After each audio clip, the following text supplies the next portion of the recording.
حضرت ذوالنورین مصری رحمۃ اللہ علیہ فرماتے ہیں کہ ایک بار میں دریائے نیل کے کنارے سیر کر رہا تھا۔ اچانک میری نگاہ ایسے ایک بچھو پر پڑی جو بہت بڑا تھا، اور میں نے ارادہ کیا کہ کہیں سے مجھے پتھر مل جائے اور میں اسے ماروں۔ میں اس کے پیچھے جب دوڑا تو وہ دریا کے کنارے پر چلا گیا۔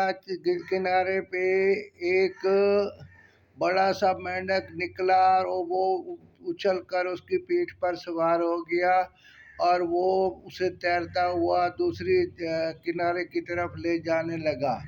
مجھے تجسس ہوا، میں نے کہا میں دیکھوں یہ کیا کرتا ہے، کہاں جاتا ہے۔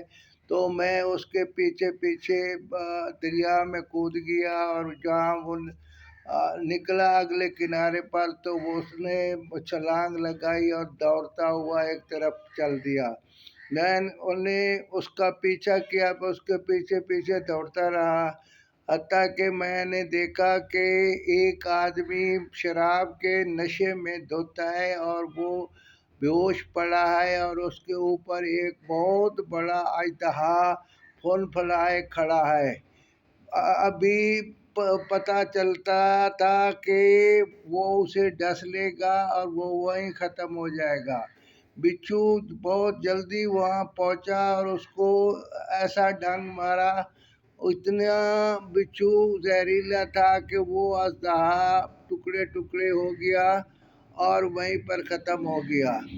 میں سب دیکھ رہا تھا، بچھو پھر غائب ہو گیا۔ اس کے بعد میں نے اس آدمی کو اٹھایا اور اسے سب کچھ بتایا۔ بتانے پر جب اس نے دیکھا کہ اژدہا ٹکڑے ٹکڑے ہوا پڑا ہے تو وہ بہت گھبرایا اور رونے لگا اور ایک طرف بھاگنے لگا۔ میں نے اسے روکا، میں نے کہا اب مصیبت ٹل گئی ہے، اللہ نے تمہیں بچا لیا ہے، اب آپ نہ کریں۔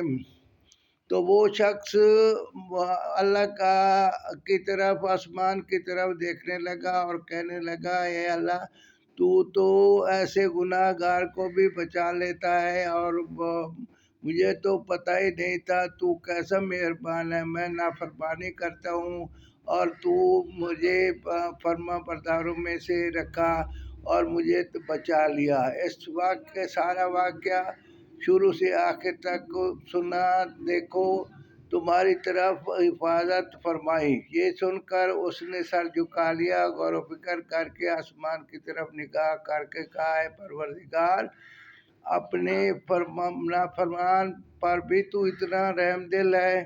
اس واقعے کو شیخ سعدی رحمۃ اللہ علیہ اس طرح بیان کرتے ہیں، فرماتے ہیں قسم ہے تیری عزت و جلال کی، اس کے بعد کبھی تیری نافرمانی نہیں کروں گا۔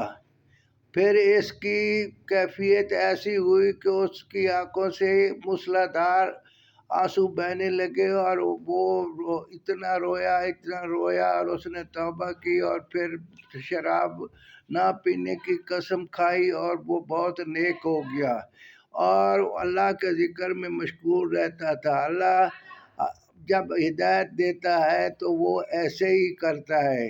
یہ اقتباس توبہ کا دروازہ کھلا ہے سے لیا گیا ہے۔